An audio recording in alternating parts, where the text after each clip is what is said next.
Thank you. Thank you very much. Thank you. Thank you very much. Thank you. Well, it's my pleasure to be here today, and thank you all very much for taking the time to come out. It's a pleasure to be with my colleagues from the Assembly and from the Senate, and I want to thank them for a great piece of work that I'm going to sign in just a few moments. To Lieutenant Governor Kathy Hochul, it's a pleasure to be with her. Commissioner Howard Zemsky, who is not just light on his feet, handsome, debonair, and charming. He's also one heck of an economic development director. So let's give him a round of applause. He's going to be running this program. Joe Morelli, see, all those times you called me a force of nature, I thought that was an attack, Joe. I thought that was an insult. But he is the leader of the majority in the Assembly. Grand Mystic Leader is what we normally call him, and because he makes us call him that. Otherwise, he won't pass any legislation. Give him a round of applause for his great work. And Senator Helming, Joe Morelli and Pam Helming were what they call the sponsors of the bill, which means they did the lion's share of the work in negotiating and doing the research and getting their colleagues to sign on. This was a complicated piece of legislation, and it was difficult, and they both did an outstanding job. And Senator Pam Helming has not been in the Senate all that long.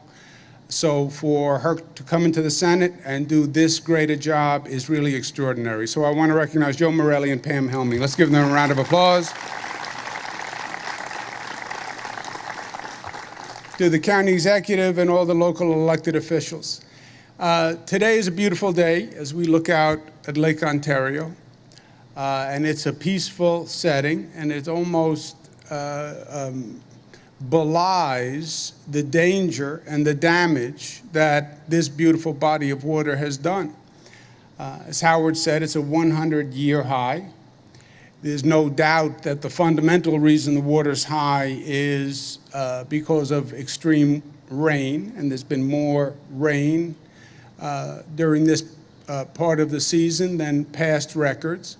I believe that's the cause. I believe it's been compounded and complicated by regulatory actions that were not taken at appropriate times. But we are where we are. The state can't do anything about that, but the state can be responsive to the situation. Step one is respond to the emergency. And the state has had more experience than I wish we had in responding to emergencies.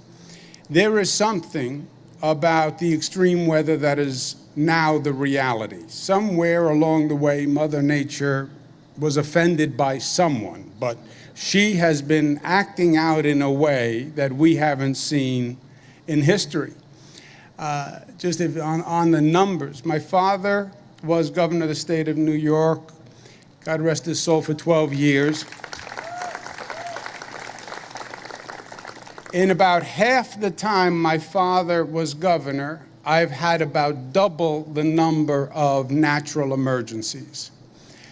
So there is something to the extreme weather, and the legislature has been very good in recognizing it and making the state's emergency response more sophisticated than ever before. We have equipment that we didn't have before, training that we didn't have before. So step one is the emergency response. What you see behind you is the black tubular material is something called an aqua dam. It's basically a portable dam that the state purchased just for Lake Ontario. And you put it in place and you fill it up, and it adds 3, 4, 5 feet of seawall to a property. And it's one of the pieces of equipment we've been deploying to stop the record high level of the lake. You also see sandbags, over 1 million sandbags. There is nothing fancy about a sandbag. It is sand and it is a bag, and you put the sand in the bag and then you carry it, and you do it 1 million times. That is a tremendous, tremendous effort. And I want to thank the National Guard, who's the main workforce for the state, because they did it and they really worked themselves day and night, good weather, bad weather. Let's give them a round of applause and thank them.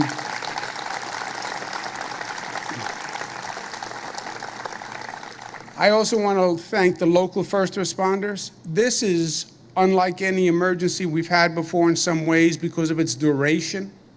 Normally you have an emergency, it's 2 days, it's 3 days, it's 4 days, you have your adrenaline running and you push through and you get it done.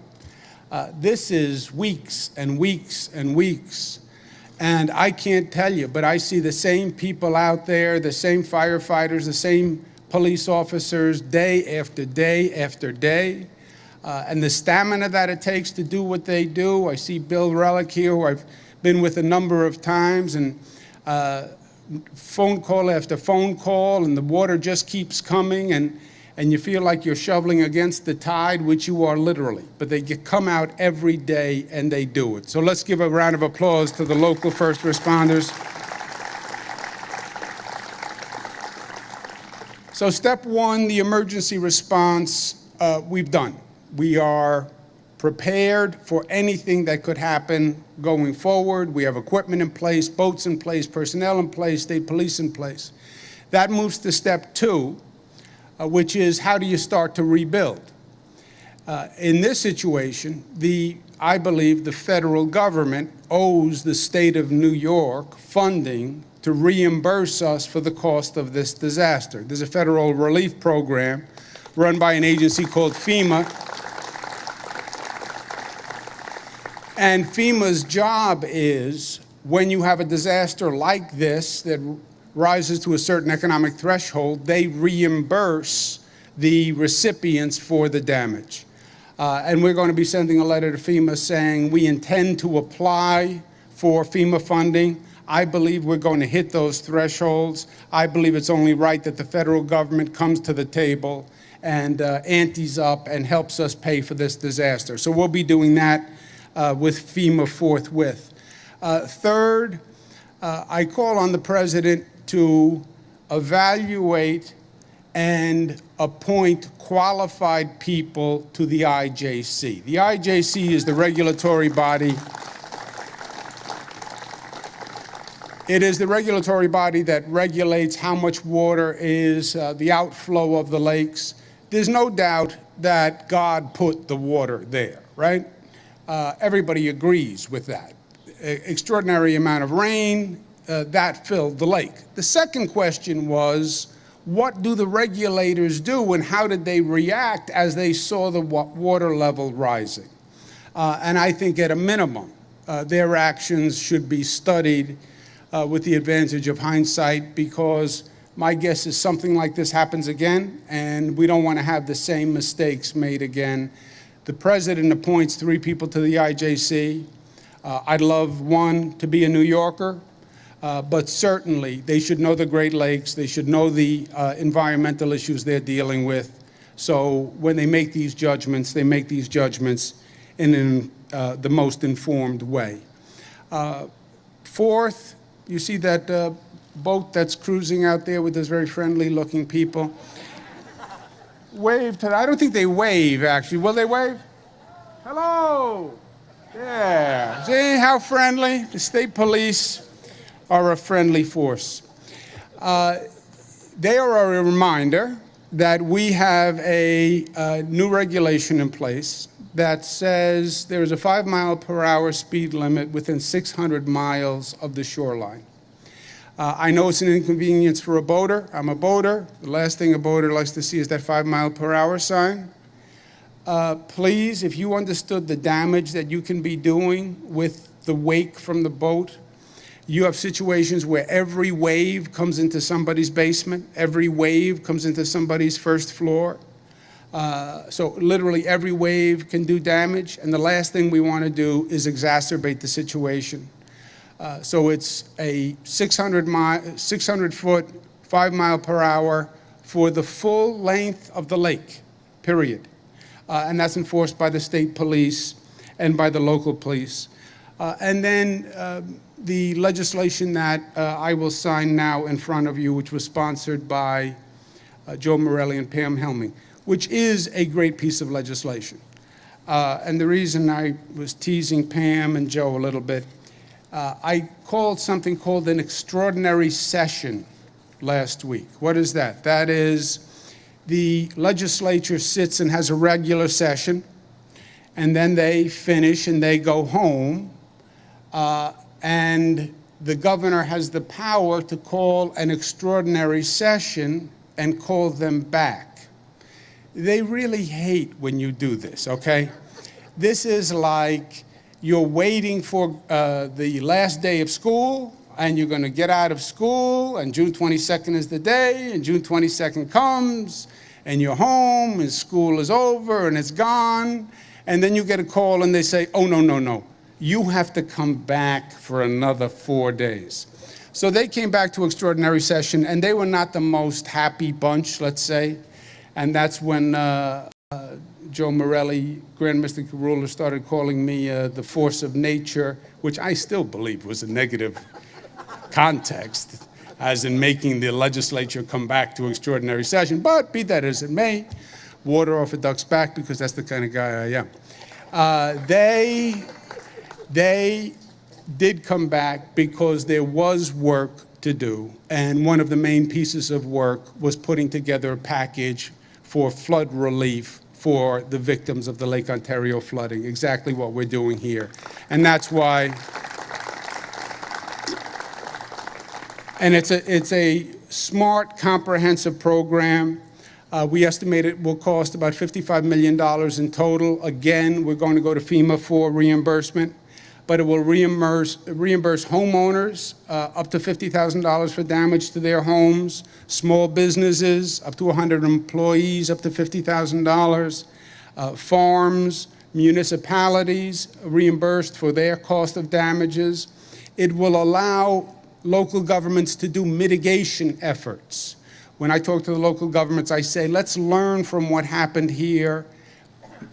Be prepared if the level gets this high again, and now is the time to do mitigation work to make sure it doesn't have the same level of damage.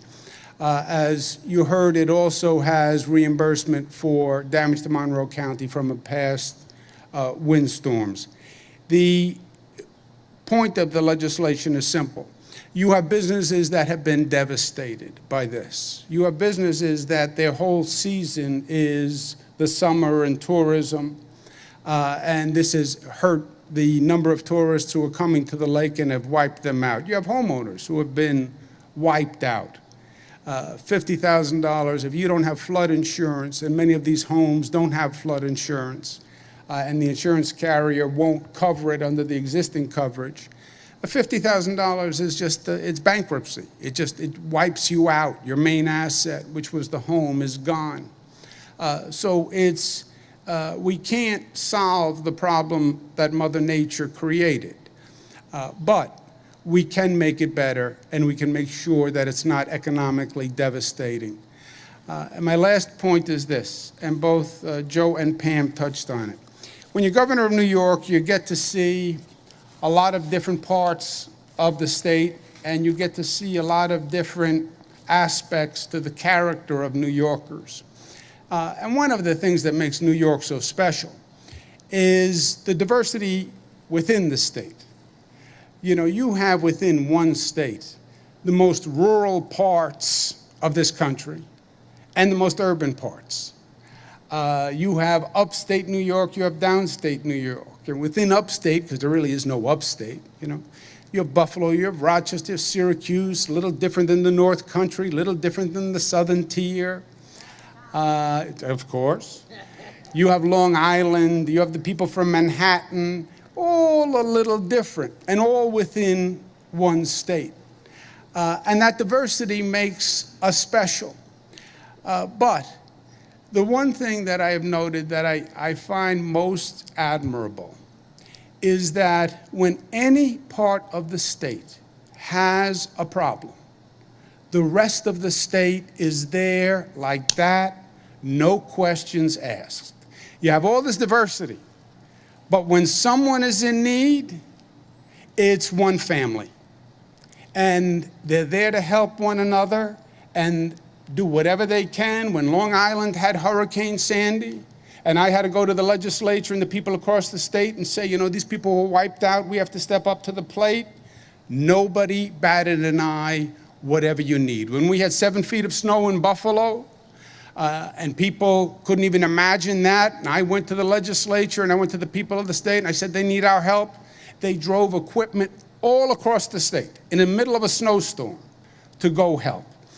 It's when things are at their worst, New Yorkers are at their best. And when things are at their worst, then you get to see into somebody's soul, and you get a snapshot of their character, and how are they going to react, and what are they going to do. And New Yorkers uniformly have come together and said, we are we're one family, whatever they need, we're there for them. And we came back in that extraordinary session, and Senator Helming, a Republican, Assemblyman Morelli, a Democrat, honored the first rule of good government, which is we're not Democrats first, we're not Republicans first, we are New Yorkers first.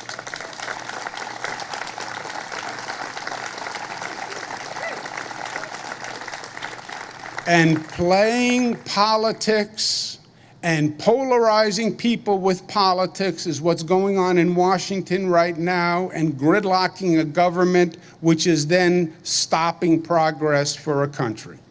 That doesn't happen in Albany. And thanks to the character and the conduct of people on both sides of the aisle. So well done to the legislature. I wish we could make it all better. We can't. But we can help you rebuild, we can help you economically, and we can help you with support, friendship, and with love. And that's why we're here, and that's what this legislation does. Let's sign the bill.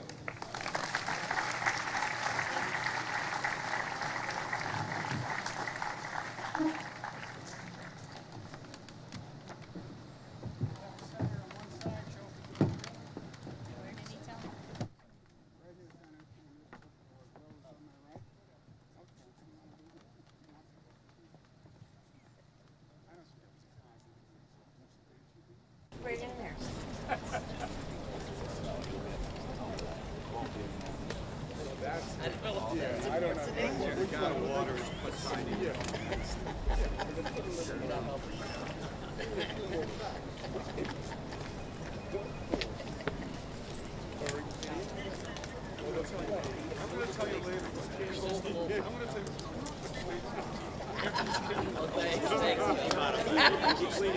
Congratulations, the bill is signed.